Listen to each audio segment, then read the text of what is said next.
Muy buen día para todos y sean muy bienvenidos a este octavo video del módulo 1 del curso de informática forense. Entonces, vamos a continuar hoy con lo que veníamos hablando respecto al tema de la cadena de custodia, que es el tema pues, al que estamos haciendo referencia y el cual nos estamos introduciendo en esta serie de videos. Entonces ya habíamos hablado pues, sobre los conceptos, la definición de una cadena de custodia, bueno, algunos procedimientos que se deben de tener en cuenta y conceptos que se deben de tener en cuenta cuando abordamos este tema. Hablamos de la importancia, hablamos de los casos de corrupción y cómo pues esta cadena de custodia se convierte en una herramienta esencial para el tema probatorio. Hablábamos pues del tipo de información almacenada, ¿verdad? Que puede ser estática, dinámica, en tránsito o en desplazamiento. Hablábamos de las fases de la cadena de custodia. Bueno, la primera fase, pues que es la parte de identificación, la segunda fase, que es el levantamiento de información inicial, luego teníamos la parte de aseguramiento de la escena y teníamos la fase de validación y preservación. Entonces hasta ahí nos habíamos quedado pues en lo que fue los videos anteriores. Sugiero que si tienen dudas, inquietudes, pues puedan revisar esos videos para que quede todo bien claro. Pueden pausar este video o pueden cerrarlo y abrir el anterior para poder entrar ahora en lo que es la etapa 1 de este proceso, que son las copias de evidencia. Entonces, el primer paso que tenemos que tener nosotros muy claro en este tipo de elementos y procesos pues es las copias de evidencia. Tenemos que sacar 2 copias de las evidencias obtenidas. De esta forma, pues nos vamos a asegurar que mantenemos el original intacto y que trabajamos solo con las copias, y en todo momento pues habrá manera de comprobar que la evidencia no ha sido alterada. Esto es muy importante. Cada copia pues debe tener una suma de comprobación de integridad o el famoso checksum, haciendo uso de funciones como MD5 o SHA1, perdón. Entonces es importante tener en cuenta esta parte. Entonces se va a marcar cada copia con un identificador único y esta información va a quedar consignada junto con la hora y fecha en la cual se sacó la copia, la suma de comprobación y los datos de la persona que realizó la misma. Es importante tener en cuenta esta parte. Bueno, etapa 2, entonces entramos a la parte de la cadena de custodia. Entonces, en todo momento se debe conocer quién ha tenido acceso a las evidencias recolectadas. Para eso existe pues una cadena de custodia. Entonces, en cada etapa se va a preparar un documento donde se van registrando los datos de las personas que han ido accediendo a la evidencia y las fechas exactas. Entonces, toda la información que se pueda registrar va a ser de apoyo en el proceso, como por ejemplo, cómo se ha transportado la evidencia, a qué sitios, etcétera. Entonces es importante poder seguirle el rastro a esta evidencia y garantizar de esta forma su integridad. Bueno, existen herramientas que se utilizan para analizar las evidencias digitales. Entonces en esta fase pues se debe identificar cuáles son las más pertinentes para este análisis, cuáles son las que más impacto podrían tener o nos podrían generar a nosotros una mayor funcionalidad respecto a este elemento. Y pues de esta manera poder elaborar la línea de tiempo donde se ubique cuando sucedieron los hechos del ataque, que es importante entender esta parte. Bueno, etapa 1, entonces preparación para el análisis. Entonces en esta etapa lo que se busca es montar todo lo necesario para el análisis de las evidencias. Se necesitará en algunos casos equipos donde se van a montar las imágenes de las evidencias para su análisis, sistemas operativos, en fin, todo lo necesario, todo lo que se requiera para el análisis. Hay que prepararlo, ¿ok? Montar todo lo necesario, llevar todo el equipo, las herramientas a nivel de hardware, de software, equipo humano inclusive, para prepararnos para esta investigación y este análisis. Segundo, hay que realizar una reconstrucción del ataque. Y pues esta etapa es quizás donde tome mucho tiempo, pero es una de las más esenciales y una de las más importantes. Porque lo que se busca es crear una línea de tiempo con toda la información recolectada sobre la evidencia, fechas en las que fueron manipulados archivos o fueron borrados. Entonces para esto el analista pues debe profundizar en el análisis mirando para cada archivo información sobre tamaños de archivos, marcas de tiempo, el famoso MACD, rutas, permisos, etcétera. Es importante, entonces hay que ser muy metódicos y recurrir a herramientas que nos faciliten esta tarea. Se debe establecer qué archivos son de mayor interés en el análisis y una posible guía pues van a ser aquellos archivos que fueron accedidos o modificados o borrados más recientemente. tomando como referencia la fecha de instalación del sistema operativo. Entonces, los logs también juegan un papel muy importante en esta etapa, pues de ahí el analista puede comparar las fechas de registro de eventos del sistema contra o versus las fechas de manipulación de los archivos y empezar a armar el rompecabezas para irse acercando poco a poco,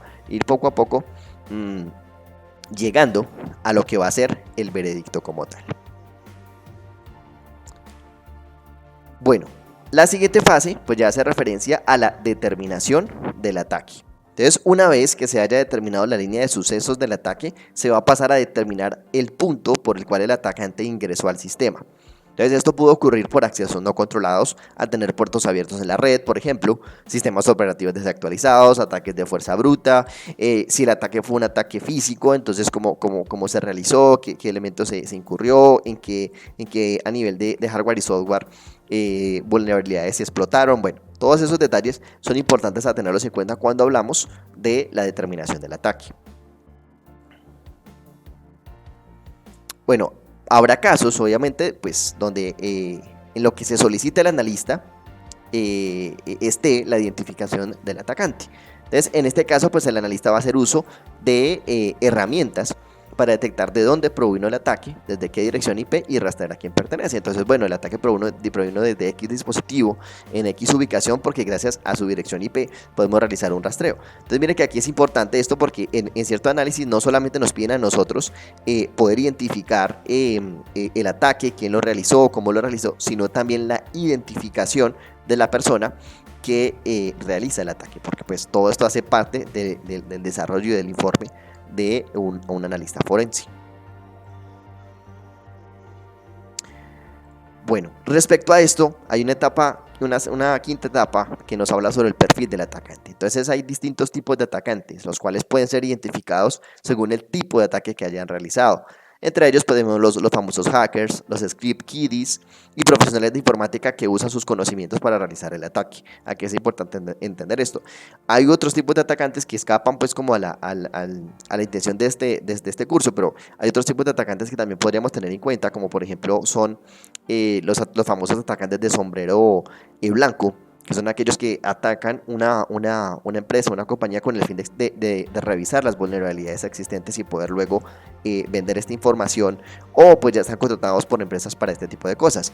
Pero en lo que compete a este tema de informática forense, tenemos que analizar cuál es el perfil de ese atacante, por qué lo hizo, qué tipo de atacante es y de esta forma poder entender un poco más el análisis como tal de este ataque. Bueno, no todos los ataques a un sistema informático tienen el mismo impacto. Algunas veces el atacante solo ingresa al sistema, pero pues no logra modificar o alterar archivos. En otras ocasiones sí se va a alcanzar a realizar cambios que afectan levemente o gravemente el sistema. Entonces ahí el analista pues tiene que medir el impacto causado porque pues se podrán tomar medidas para corregir y mitigar el riesgo. Entonces aquí es importante entender esto. En ocasiones un ataque puede dejar sin servicio, sin un servicio específico porque se atacó un servidor, digamos, que proporciona toda la parte de DNS, toda la parte de FTP para temas de transferencia de archivos, un servidor donde están conectadas todas las impresoras, o un servidor de páginas web. Entonces ahí se cayó la página web. Entonces hay que evaluar qué sucedió y qué tan grave fue, qué tanto afectó, qué tanto robó, etcétera. Toda esa parte de la evaluación del impacto causado en el sistema como tal. Bueno, tenemos luego otra fase importante, pues que ya es la fase de documentación y presentación de las pruebas.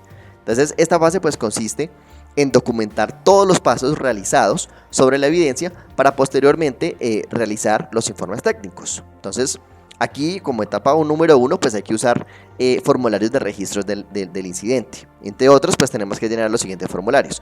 Entonces, el formulario de documento de custodia de la evidencia, el formulario de identificación de equipos y componentes, el formulario de incidencias tipificadas, el formulario de publicación del incidente, formulario de recogida de evidencias y formulario de discos duros. Aquí tenemos que incluir todos estos aspectos importantes. ¿Por qué? Porque la fase de documentación y presentación de pruebas es vital, es importante, es muy importante porque ya lo hemos hablado en otros videos.